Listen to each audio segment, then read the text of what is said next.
podcast, Comm from the Bad Crypto podcast talks about the world of cryptocurrency. So, stay tuned.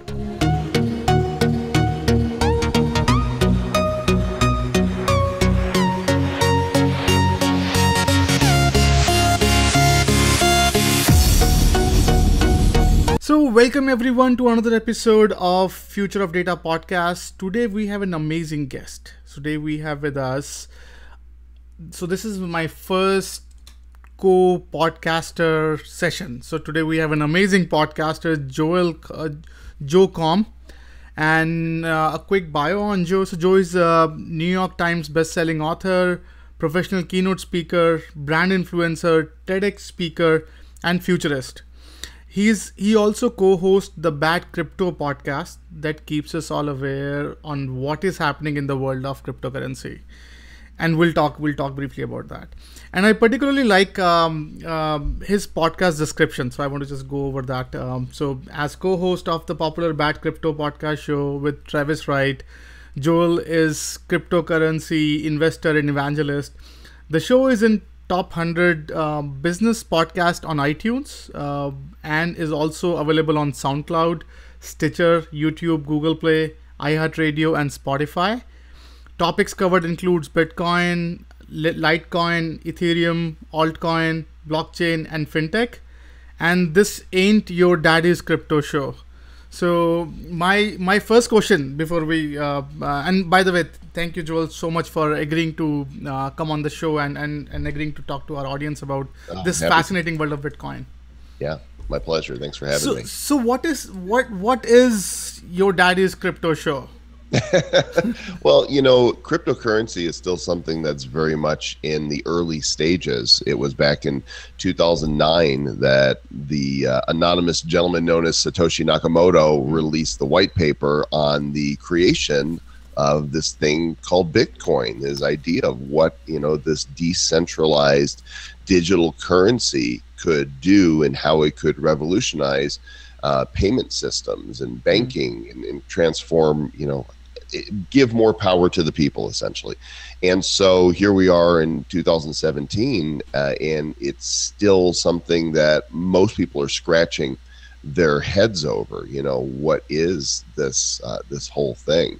And I'm still relatively new to it myself, which is what makes it so much fun. So, up until our show, most of the podcasts, whether they were on iTunes or YouTube, were highly technical.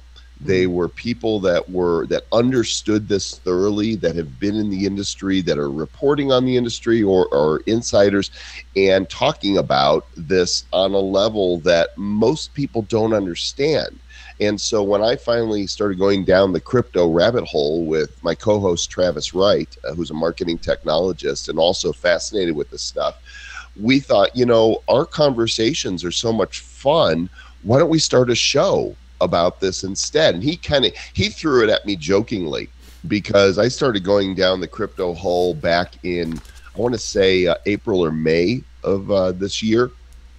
And our discussions just turned to that. As friends, we discovered we were both trying to figure this thing out. And one day he sent me a message on Facebook with the little winky face saying, "What's next?" The Joel and Travis crypto show. And as soon as he said that, Vishal, I was like, yeah, let's do that. We're both professional broadcasters. We're marketers. We podcast.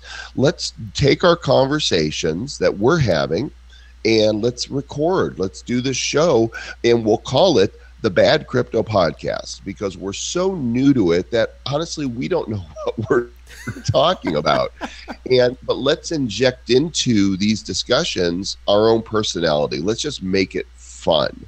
And so that's what happened, and the podcast was an instant hit. We're shocked at how quickly it became a hit, because we were finally having somebody that was speaking and talking Bitcoin and cryptocurrency to regular people, and not overwhelming them with the technical aspects, but taking the human element into it and saying, how does this really affect us? What is this thing? I don't know. Let's figure it out. And so the show is a journey for us. And as we're learning and discovering, we're sharing what we're learning and discovering with our audience. and it's a very engaged community. You know, we've got a page, we've got a closed mastermind group, we've got a Telegram that's always got activity going on, and badcryptopodcast.com is the host site for all the links to all the places. We'll resume after a short break. This part of the podcast is brought to you by First Friday Fair, fastest AI-powered way to find your next opportunity. Check out the website firstfridayfair.tao.ai and find your next dream job. Let's get back to the podcast. I think that's fabulous, and actually that is what fascinated me about your profile, Joel, because I think so. I come from the business end, and I think many times. I hear their pain. So everyone is talking too nerdy, everyone is talking too geeky, and there's not too much sort of people who actually come from the business end saying, hey, you know, it's not that complicated. This is, and they show the human side of those technical aspects. And I think I do appreciate you in actually deciphering cryptocurrency for most of us in a very commonalistic. And I think, and by the way, fascinating name. Like I love how you overly simplify a very complicated word, the bad crypto, right? So I think it's a fascinating template, by the way. So there's a whole culture that has been established around it. I mean, we're from the Republic of Bad Cryptopia. You know, that's what we call our world. And, you know, so the citizens, our listeners, our fans are bad cryptopians. We've even created our own cryptocurrency called Bad Coin, which is a worthless token that we just give away. We minted 10 billion of them. We just give them away to our listeners so they can hold some currency and get experience with trading something that's virtually worthless. You know, get experience on exchanges because people are intimidated. I was intimidated. Every time I have done something new, whether it's opening an account at Coinbase, funding that account, making my first purchase, opening a wallet, sending currency from one location to another. It's always, there's this trepidation, like, am I doing this right? Is it going to disappear into nowhere? Am I going to lose everything? And so every time I make these new discoveries, you know, in our community, they make discoveries and they share with us their thoughts and ideas and introduce us to people that are interesting. And it's taken on a life of its own, and we're just having a blast. Nice. So I think you couldn't have said it in better. So I was watching one of his shows, and you're talking about the guys are investing in a particular coin and how you performed on that. It takes like that's a very sort of, it takes guts and it takes intimidation. It's like, I know that you have been, so how do you end up deciding that you want to go in this world of crypto currency and sort of investigate like what so that thought came about the podcasting, but really getting into this domain of cryptocurrency, like what brought you here? Well, I'm fascinated by it. I've been hearing whispers of Bitcoin from peers and friends for several years. And in my career, I've been at the online business for 22 years. I built my first website back in 1995. I've written 15 books. I've created a #1 iPhone app. I've typically been on the front lines of a lot of the technologies that people now take for granted. And it's not because I'm so smart, it's because I'm a geek and I'm curious. And you know, I've always been into computers. I had a TRS-80 Model 1 with 4K in 1980. So I'm no stranger to dabbling in the sandbox with the newest technology. And so typically I'm right there at the beginning. Now you might say with crypto, it's still the beginning, but it's not. Bitcoin is now at over $7,000. It was at 2,000 when I got in just 4 months ago. Pretty amazing. But I was at a internet marketing conference that I was speaking at, and I was talking to my friend Davin Michaels. He owns 123employee.com out of the Philippines, an outsourcing organization. And turns out we've known each other for 10 years, but he asked me, what I think of Bitcoin. And I said, I'm just finally starting to pay attention to this. And he started telling me that he got paid for a speaking gig in Bitcoin and discovered how much it was worth, months later, and started really exploring this. And we had some great discussions. And I said, I think it's time for me to start exploring this? Well, like everything else that I've gotten into with technology, once I saw how deep this rabbit hole goes, and once I realized that this technology behind cryptocurrency, behind Bitcoin, is the most game-changing technology of our lifetime, because it's Right. poised to disrupt every industry, this thing called blockchain. So I got fascinated by it, and that's where my discussions with Travis Wright began, because I discovered he was fascinated with it, and the rest is history. Interesting. So before we get to the blockchain part, I think I want to spend some more time on the cryptocurrency and your fascination towards it. So I think when I hear about cryptocurrency, right, and when I hear about, say, a non-regulated currency, like, wouldn't that give you a chills that there is no like there is no one in, or probably there is someone in control that we're not aware of, when you talk about Nakamoto, or like wouldn't that sort of bother you that this currency will always keep going up, so there is no way so is it's would that be a real currency in, like, if it's not regulated? Well, we actually did a show on this, on what is money, Hmm. and we explored the different aspects of money: portability, fungibility, Right. all these different things, and cryptocurrency, Bitcoin in particular, does meet the requirements of what money is, and it has a security to it and an accuracy that our fiat money doesn't have. I mean, this stuff Hmm. here, let's see, I have some of this funny stuff in my wallet, Hmm. what we call money. This stuff here, this is Hmm. paper. Hmm.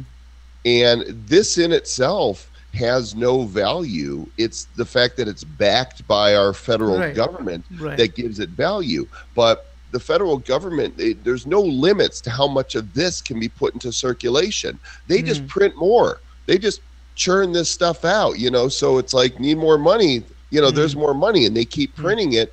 And the value of this is so much lower than it was when we started, when we were on the gold standard. That inflation, is out Hmm. of control. And with a currency like Bitcoin, there's only 21 million of them Right. ever to be in existence. Right. And so the value is based on an actual limited supply of a currency, and supply and demand, market forces truly take over and determine what the value is. So I'm way more secure with a digital currency that is trusted and reliable and verifiable than I am with a piece of paper backed by a world government that can print as much of it as they want. Interesting. Interesting. No, I think that's fascinating, by the way. Good to know That that. made for a good video too. I realized as I was doing it, It's a beautiful prop. Right. Exactly. So it's just throwing like them. it That was fun. looks like those cheese. Yeah. So invest in my real estate or something. That kind of a Right. infomercial cheese. Yeah. But yeah, absolutely. I think that's fascinating, by the way, Joel. Thank you so much for clarifying that for us. So now let's talk about like the underlying technology behind cryptocurrency, blockchain. You said, I think so. If you can walk our audience through what blockchain is, that would be great. We'll resume after a short break.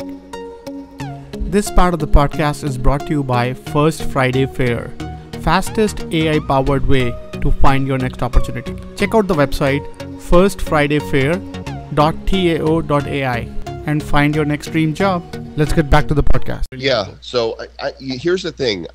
I'm still struggling to describe this beyond the most surface level. It's kind of bits and pieces. So here's the most simplest form of it.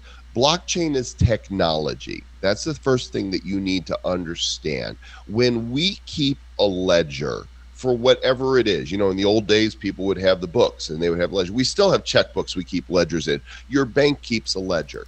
And so when you make a deposit or write a check or do a transaction, you and your bank have a ledger of what that transaction is, of what took place.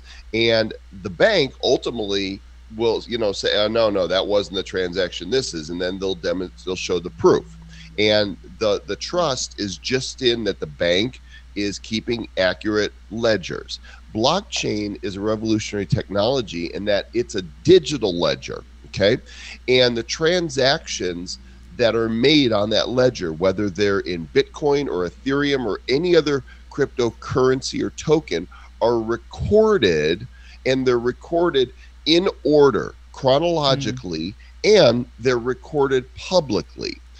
And we can look at blockchain and we can see every transaction that's ever taken place. And the transactions that are placed on it are absolute. They're indisputable. They're immutable. They're unchangeable. They're completely reliable. It is a trustless system. And we say trustless because it's not an institution or a government or an organization that's saying this is what the ledger says. It's based on very complex mathematical computations that if you think about how the internet works, millions of computers all over the world, data, sending from one to another, so that when I go to a website, it pulls up that website. That data is flowing through multiple different nodes on the network in order to get me that information. Well, Bitcoin works the same way in that there are a number of, there's computers out there that are doing these mathematical computations to verify a transaction. And when there are confirmations from a set number of computers on that network, it gets added to the blockchain as on the permanent record, as it were. So kind of an illustration I heard somebody share one time was like a toilet paper roll. And as you're pulling it down, the next entry gets added to it. And then you pull it down a little bit more in the next entry. And it's this long roll of records that they're there forever. You can't change it once it's on blockchain. Interesting. Does that make sense? Does that help? Oh yeah, no, I think yes, definitely. So that's really helpful. And then whoever's update that ledger is, I think that's so. There's some mining involved and all that as well going on. Okay. Sometimes there's mining involved in Bitcoin. Some tokens are pre-mined, and that doesn't happen, but blockchain still is in effect. Okay, so if you so what you're saying is if you take the coin piece out, if you just keep the technology and ledger and updating piece in, then that particular technology could be used, and I think that's why they're saying that it's a good way to basically authenticate and sort of communicate a transaction. So businesses could use just that piece of having a very transparent ledger that everyone knows about all the transaction and sort of okay. Right. But here's the thing. It's anonymous because all of the transactions, you have addresses for them. And those addresses for Bitcoin, could be 30 characters long of alphanumerics, of letters and numbers, uppercase, lowercase. And I could look at any wallet by address and see what's in that wallet and what transactions have taken place. But I don't know who that belongs to. Right. And so there's an immutability and a permanence to blockchain and the cryptocurrency, but there's an anonymity. There you go, big word. The big word, yeah. And which is, we want that with our lives and our liberties, especially in America. We're founded on personal liberty and stay out of my business. I do my thing, you do yours. We treat each other well. We don't break the law, and we pay our taxes. Stay out of my business. Interesting, and that's fascinating, by the way. So there is no way I can track back or trace back a particular ledger and saying, okay, I know the author of, or I know who it belongs to. Unless somebody tells you. I mean, it's possible to know. You would know. If I say, okay, Vishal, send me a Bitcoin, and you send it to me, I have to give you my address. Right. So you'll know, that you sent that to me. However, I can then take those funds and I can send it to other wallets. In fact, one of the basic tips for people that are buying crypto on any of the exchanges is after you buy it, you move it off of the exchange onto a different wallet. And if you think of a wallet just like a a standard wallet that we carry our credit cards, ID, and money in, only this is a digital wallet. Some of them come in the form of what looks like a USB stick where you actually move your cryptocurrency to that stick. Others are nothing more than a code on a piece of paper. And the real important thing is that you're not actually storing your digital currency anywhere in particular. It's not digital, it's not physical. The wallet is a place for you to keep your private keys. It's like your password. So if you were to lose that wallet, if you still knew your address and your private keys, it's out there on the blockchain. You can access it. It's so you hear about people losing Bitcoin. What they've really lost is their the wallet address and their key that would access it. Interesting. So, as per you, like, where do you see the use of blockchain technology beyond the currency? Where all you could see the businesses using blockchain? Well, it's getting ready to disrupt and has already begun disrupting, but every industry will be disrupted. You know, in the few months that we've done the show, we've interviewed people from a number of different industries, those that are putting power in the energy grid on blockchain so that you can do power swaps. We're seeing one organization that's wanting to put voting on blockchain because blockchain solves the problem by decentralizing and empowering people to create contracts and transactions that are irreversible and totally reliable. So could you imagine if we implemented voting solutions for blockchain? Every vote would count accurately with no that's fascinating idea. Yeah. We'll resume after a short break. This part of the podcast is brought to you by First Friday Fair, fastest AI-powered way to find your next opportunity. Check out the website firstfridayfair.tao.ai and find your next dream job. Let's get back to the podcast. Yeah. So we're seeing pharmaceuticals come up with ways to put prescriptions on blockchain. You know, we're seeing streaming industry is going to be disrupted. You know, right now we've got Spotify, we've got Pandora, we've got iHeartRadio. All of these business models are bleeding money. They're not surviving. I mean, they're in business, but they're not doing well. We have artists that aren't getting paid. But if you're an artist and you put your music on a blockchain solution, you know every time somebody streams one of your songs, and you get paid for it instantly according to a price that you set. There's so much revolution that is coming because of blockchain, and Bitcoin is just the king currency. It's kind of like a store of wealth, and if you want to talk a little bit more about that, we can. Interesting. So I think so. Moving back to currency, so I was talking to one of the economists a couple of months back, and we had a conversation about cryptocurrency and sort of what's happening, and he explained me. So he has a good perspective. He said, Vishal, you know, each currency or each coin is like a country.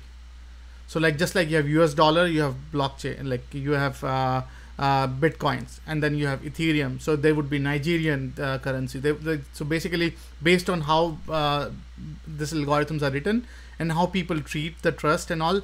So he said that there would be that element, but then the onus would be at some point on you as an investor to understand the coin or the currency where you're investing and how because everything is based on the popularity and sort of how demand and supply and their distribution.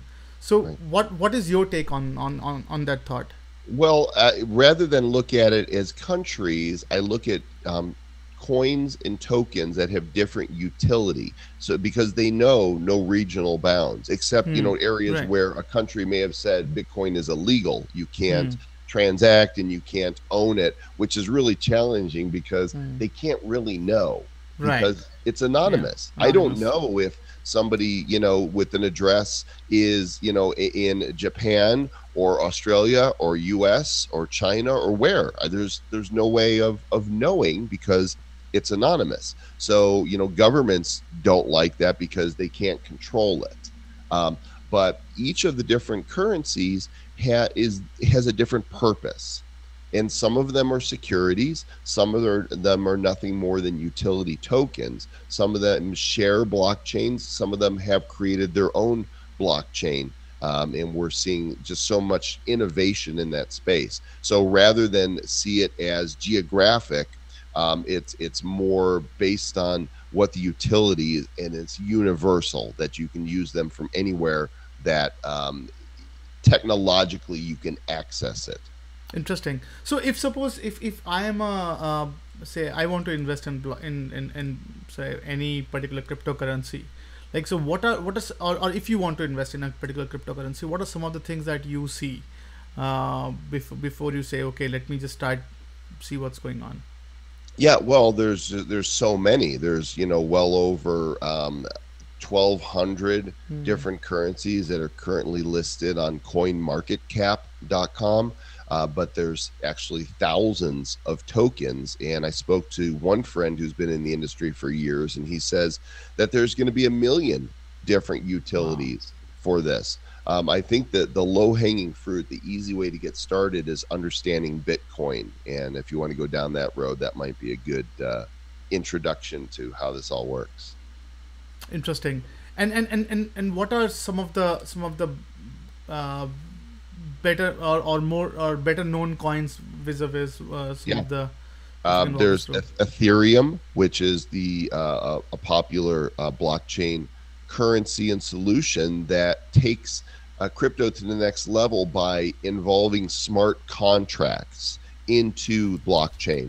So it's not just this transaction goes from here to here, but it's this transaction goes from here to here, and it has if-then conditionals in it. So if somebody takes this action, then this thing happens. And so it's creating, it's a platform where others are building upon Ethereum to create their own tokens with these various conditions involved. So Ethereum's popular. There's Litecoin, which is a faster version of Bitcoin, not valued nearly as high. I think it's around $55 right now, but it's faster. One of the things about Bitcoin is that it's slow. The blocks on the blockchain fill up and go out every 10 minutes. And so it can take anywhere from 5 to 30 minutes sometimes for your transaction to be fully confirmed and land in your wallet. I've had, because of network traffic, I had a 72-hour transaction one time. I thought it was long, but because blockchain is so precise, the money always lands. Now, compare this to making a deposit to your bank. They say, okay, your funds will be available in 24 hours. Now, if I send you Bitcoin, 10 minutes later, you've got the money, and it's there, it's yours. Now, there's others. There's Ripple, which is created so that banks can have quick settlements, because they sometimes have to wait a day to transfer funds between each other. If you want to do a wire transfer to another country, it could take 3 days for that wire transfer to get there. But I can send you, Ripple or another coin, and you have it in a matter of seconds. It's that fast. And so you could see how this changes the way that we're going to be banking, the way that we're going to make payments.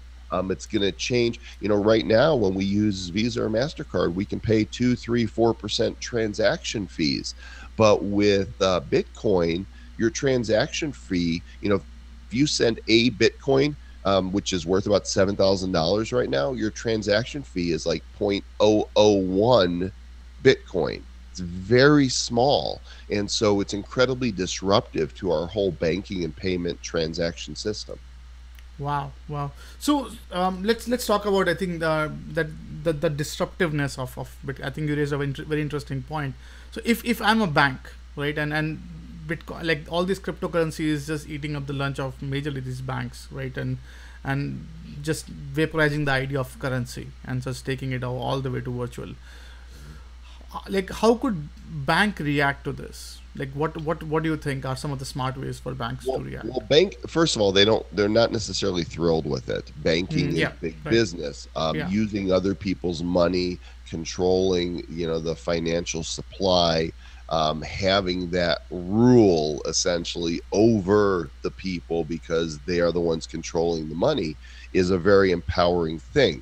Bitcoin comes along, and it was that thing that Gandhi once said: first they ignore you, then they laugh at you, then they fight Mm. you, then Then you then win. right. And so at first they ignored Bitcoin. Mm. Then we're kind of in the laughing, almost to fighting phase, where they're like, "This will never go anywhere." Mm. Now we see banks starting to create their own blockchain Mm. initiatives and figure out how they can be a part of this because they see the big money that's involved in it. Here's the thing: it's unstoppable. Mm. Even if you make laws, blockchain is here to stay. And unless you pull the plug on the internet Right. globally, you can't stop it from happening. And so they're not thrilled about it, but at the same time, they're looking and going, all right, how do we integrate this and how do we get a piece of it? Because if this is where the money's going, as of right now, so we're recording this on the 3rd of November.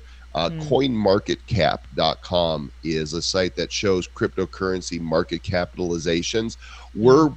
We're almost ready to break through a $200 billion market cap on cryptocurrencies. It's just Wow. shy. It's at Wow. 199 800 million right now, and so that's a big amount. But compared to the world money supply, Mm. I think the world money supply is something like 88 trillion.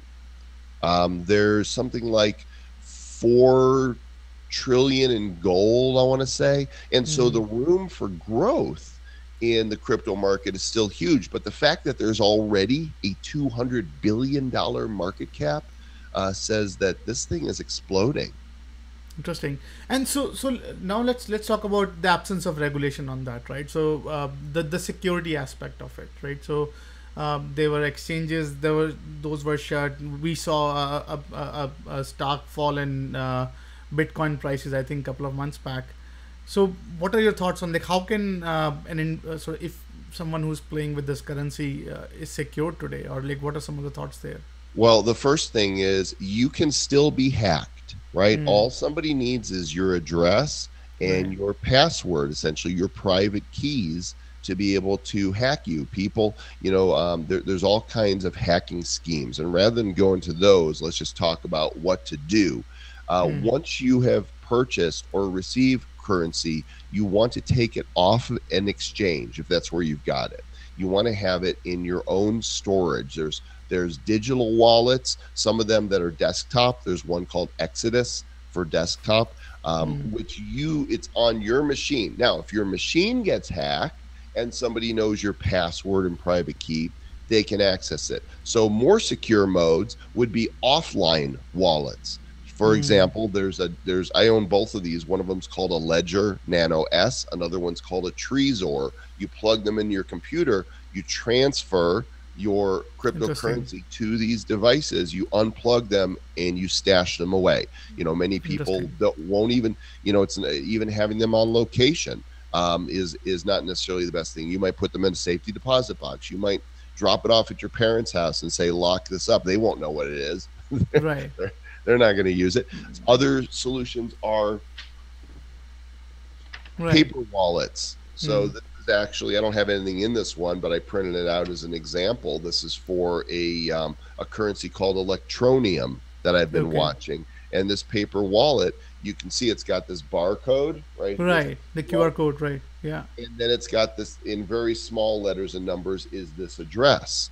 And one of them's a public key and one of them's a private key. And Right. now if I take my crypto, I can send it to this address. I could take a picture of this QR code and send my money there.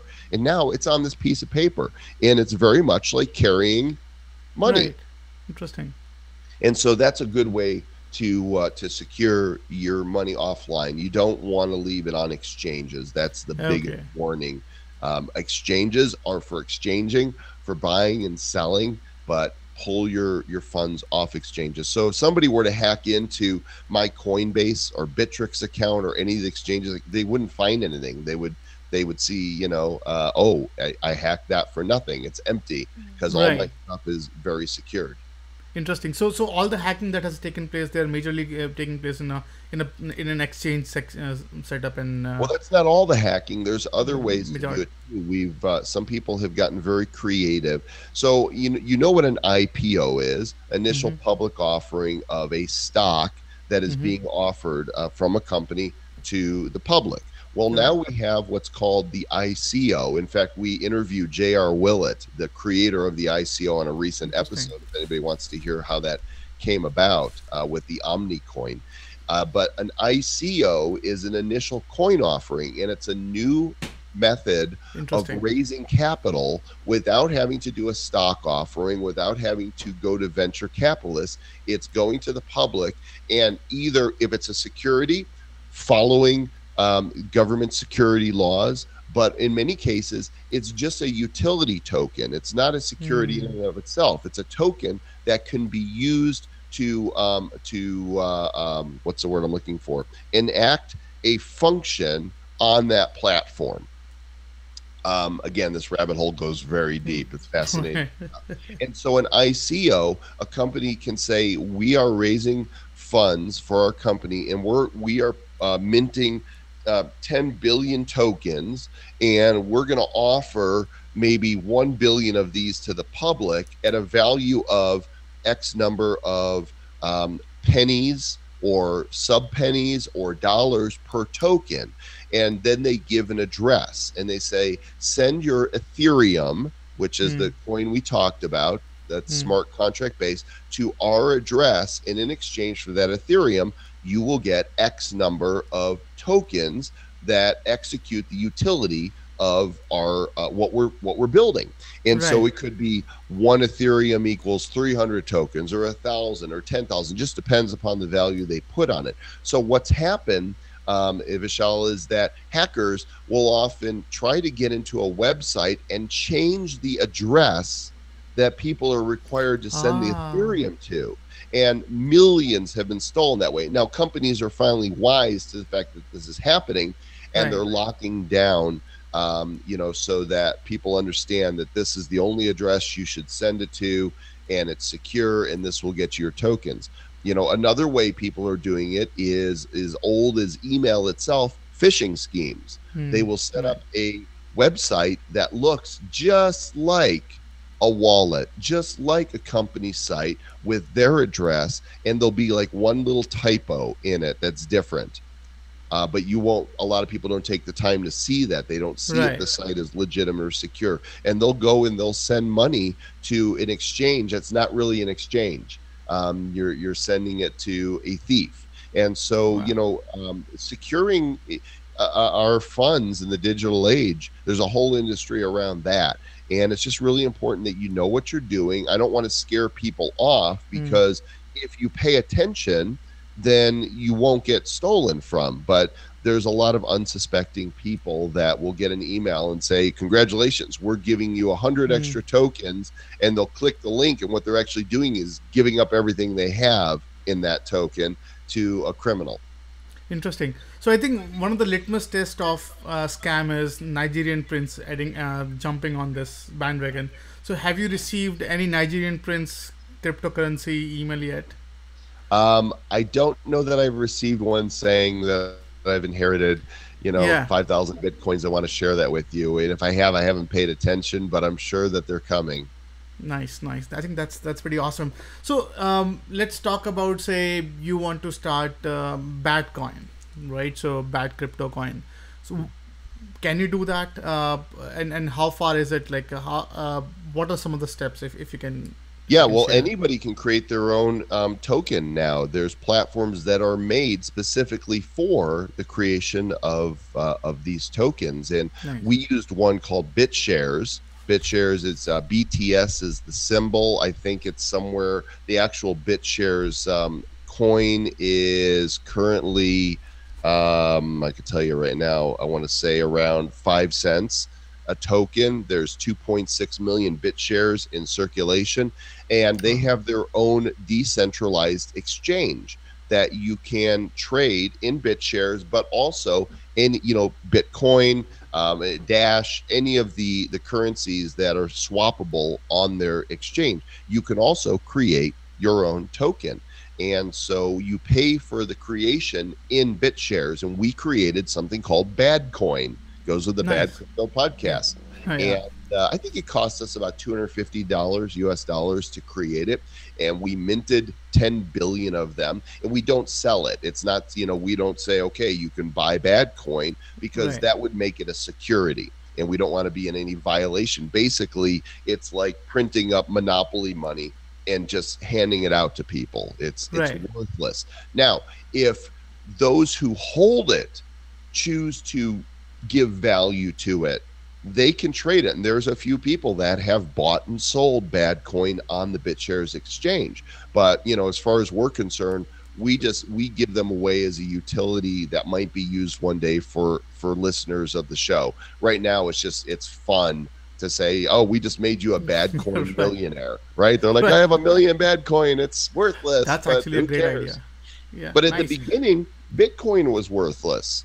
Yeah. The very first Bitcoin was worth absolutely nothing.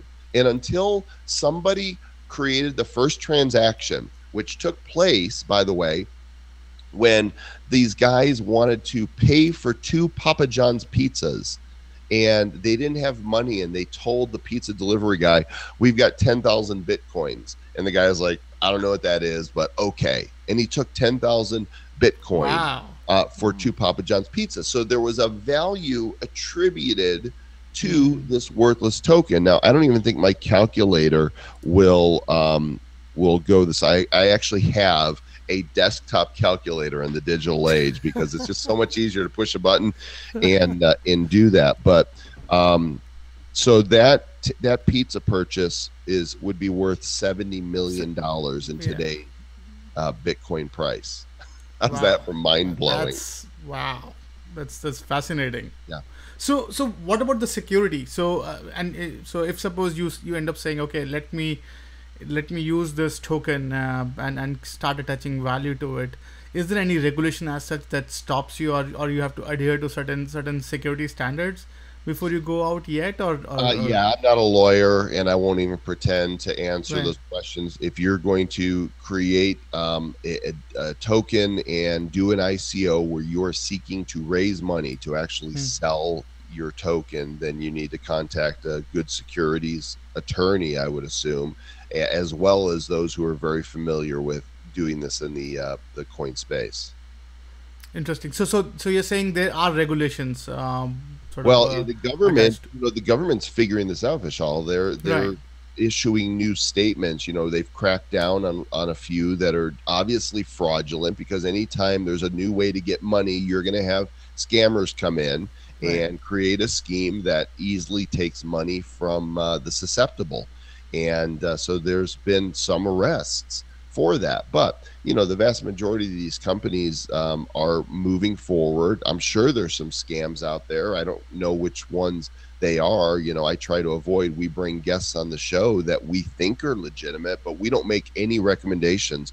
We tell, we're not touting any coins. The only token we tout is Badcoin, because we give it away. But we do have sponsors on our show that want to come on and talk about their currency. And if we think, what you're doing is interesting, then we let them on, and we tell people we're not financial advisors. We don't give any financial advice. Don't listen to our, any financial advice. Consult with a legitimate financial advisor. And while we'll have guests on, we'll never say you should go buy and invest in this token. We'll just present them and say, this is what it is. If you guys want to check it out, here's the information. We think this is interesting. Make your own decision.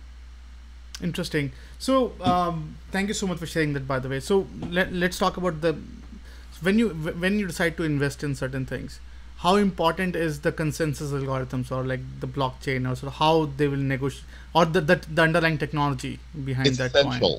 coin? the consensus element of blockchain is what makes it so reliable, because it's not just your bank saying, oh, we got a check that you wrote to your power company for $115.28, and the power Right. company saying, oh, that was it was 138.15 because somebody couldn't read it properly. Now you've got this dispute, and you're saying, no, I wrote it for 158.15. You guys can't read. Your bank scanner didn't work. Now you have this dispute.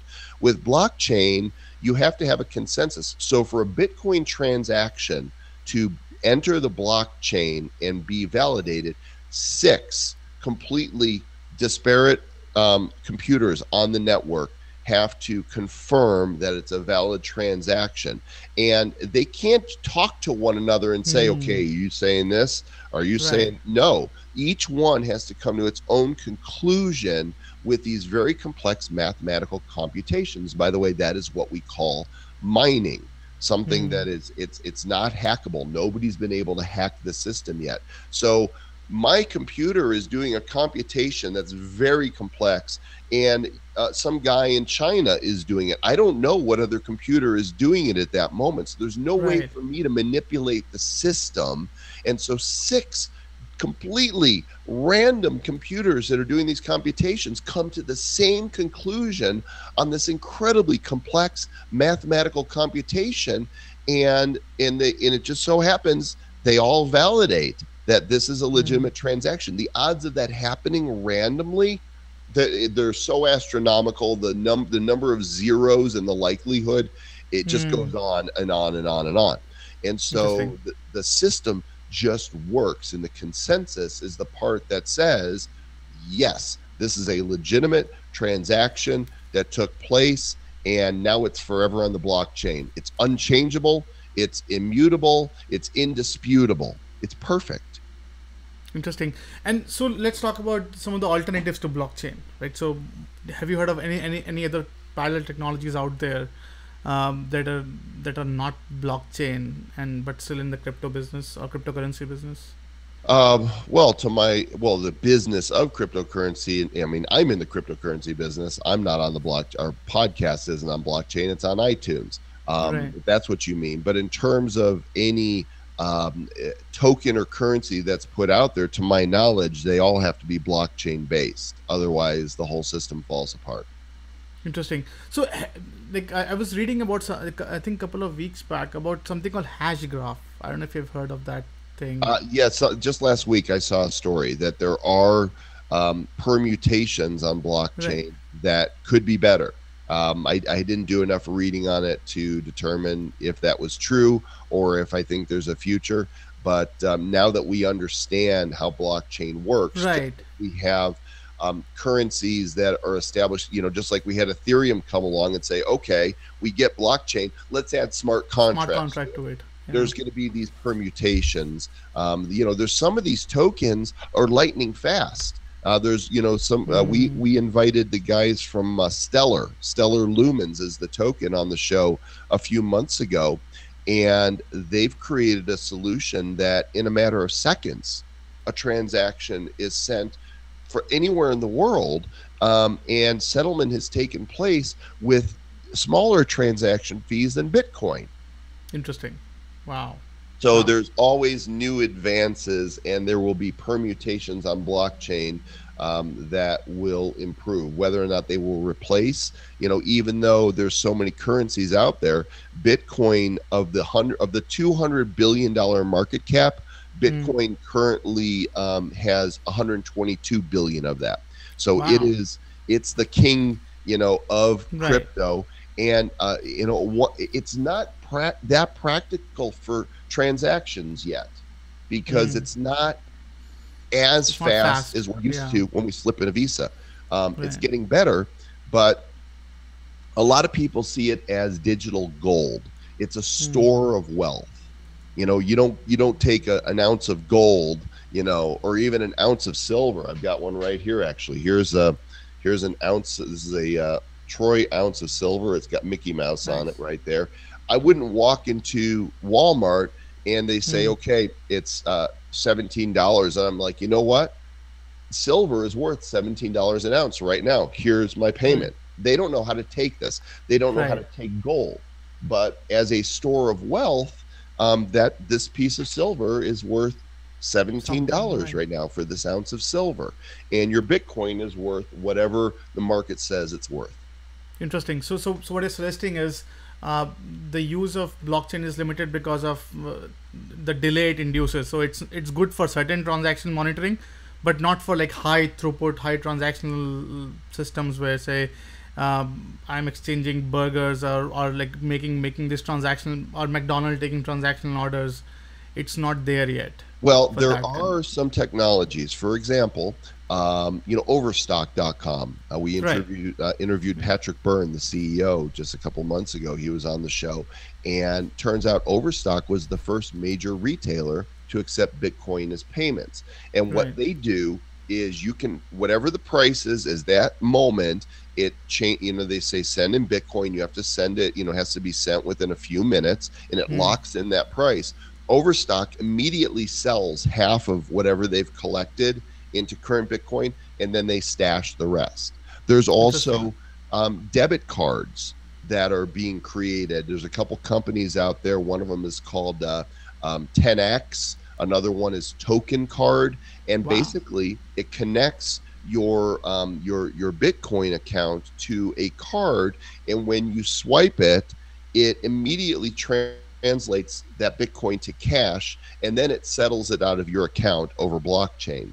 It's Wow. amazing. So solutions are coming out for people to be able to spend. There's Bitcoin ATMs that are out there. In fact, I've learned that there's one that's about 15 miles from here, and at some point I need to Wow. go pay it a visit and shoot a video and test it and go, okay, let's try this. Let me try and buy Bitcoin or deposit into Bitcoin with it and see how long it takes. Wow, that's fascinating.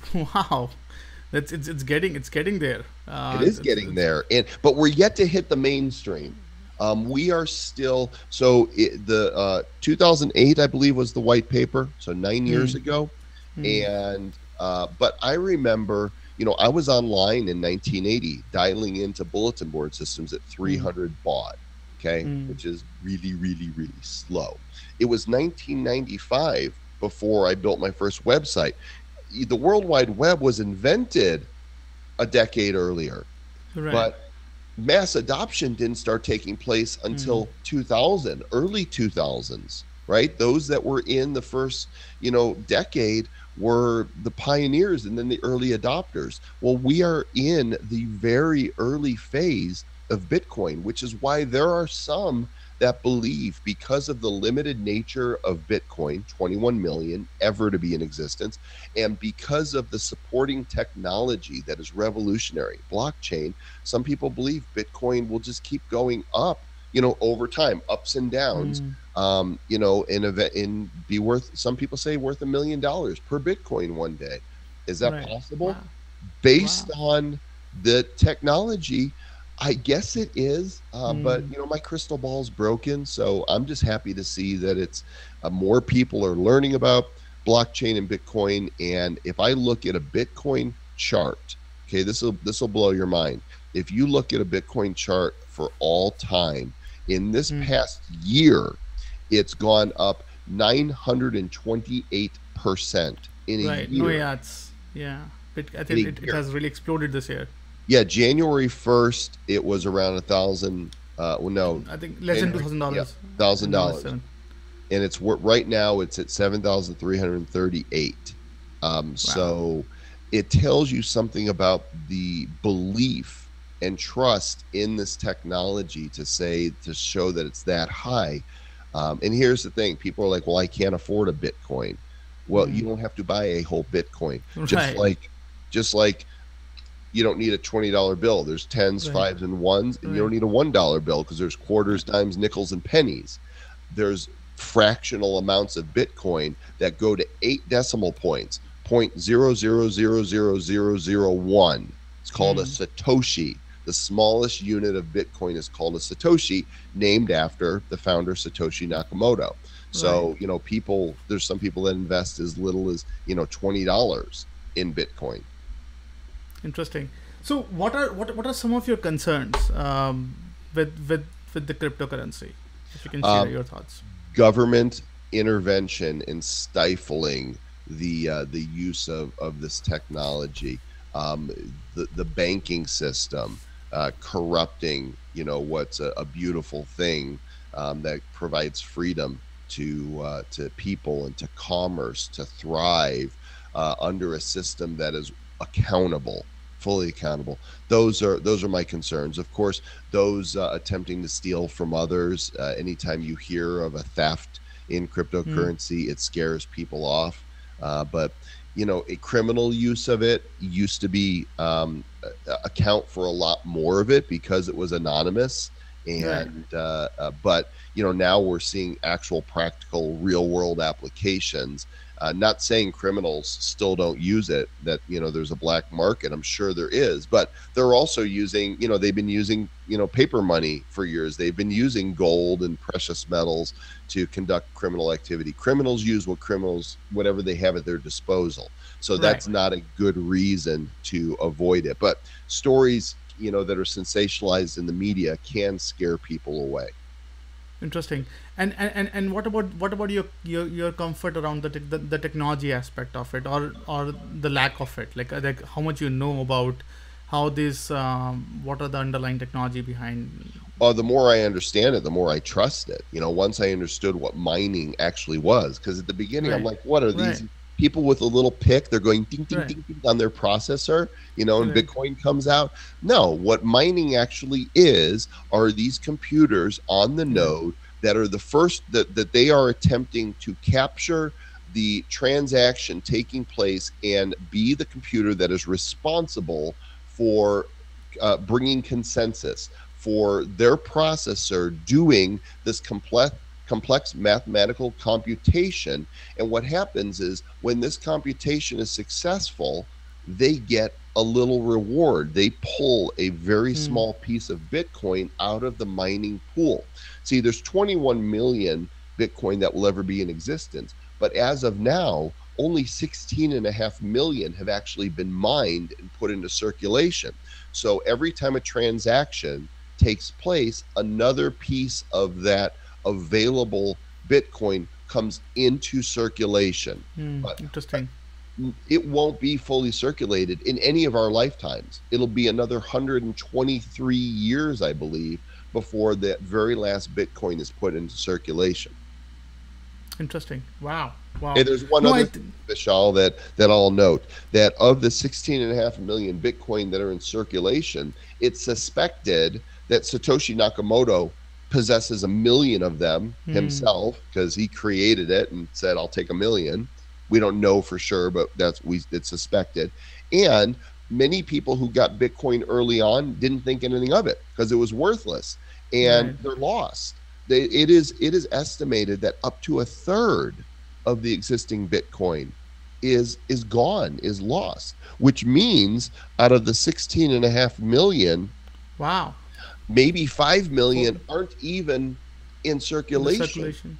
which means we're talking 10, 11 million. That is a scarce supply, and it is what is causing investors to go, wow, there can never be more. This is it. This is all of them. Hmm. It's like saying, how many Mickey Mantle rookie trading cards were there? Right. There's only so many in circulation, and that's Right. what causes the demand and the price to go up, Interest. and that's where Interesting. Bitcoin is. So won't that make you uneasy?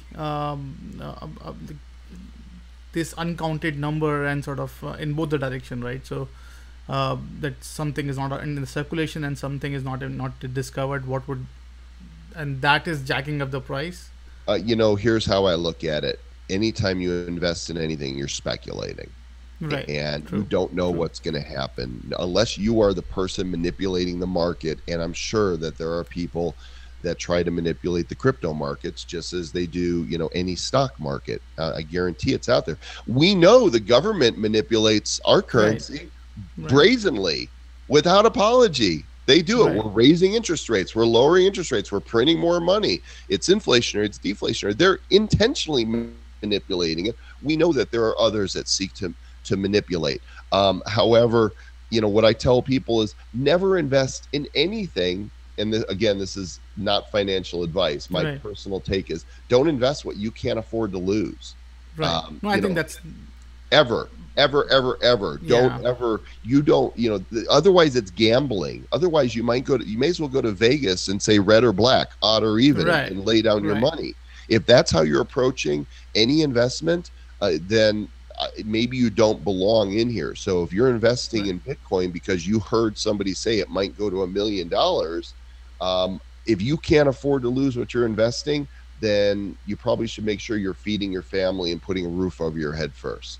That's true. I think again, Joel, it's fascinating. I think this was so much fun understanding the world of cryptocurrency and blockchain. I think I definitely do appreciate you walking us through and sort of educating our community what's going on in because the world is expanding so fast in that direction that we don't have time. So definitely having an expert or having someone who has a better vantage point to that expansion, and I think and to our listeners, I'll put Joel's podcast link on the description, so do check him out. I think it's shout out, it's a fascinating way they have really simplified this complicated world of cryptocurrency for people to understand what's going on, and it's at least get to understand what's going on and then see if we can learn something from that and bring it on board. So Joel, thank you so much. So before we go, do you have any favorite read that you want to share with our audience? Like, this is something I ask to all of my speakers, if they are into reading, if they have anything fun that users, or at least any blog or anything that they read that our audience could go and sort of get their information from. You said a favorite read, a book? Yeah. I just got, let me see, where is it? Oh, I can't find it. But so James Altucher is very much, he's an investor. Fascinating guy. James is very much in the crypto space. And I just got a book here it is.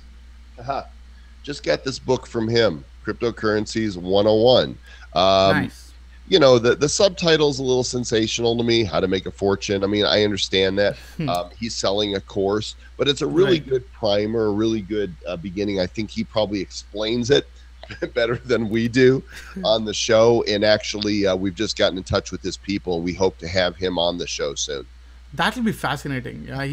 He's an amazing guy. So kudos to you. And I think you guys are doing an amazing job, by the way. So it's thank you. All thumbs up. And I think and Joel, again, I couldn't say it how thankful I am for you spending time with us. I think it has been this.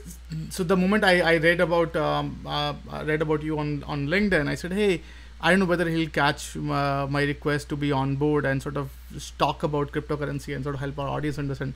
And I'm glad you did, and I think our audience would be glad that you did as well. So thank you so much. Great. Well, thanks for having me. Take care. Take care, and you're welcome to come on the show anytime. Love to have you and back and discuss those things. I appreciate that.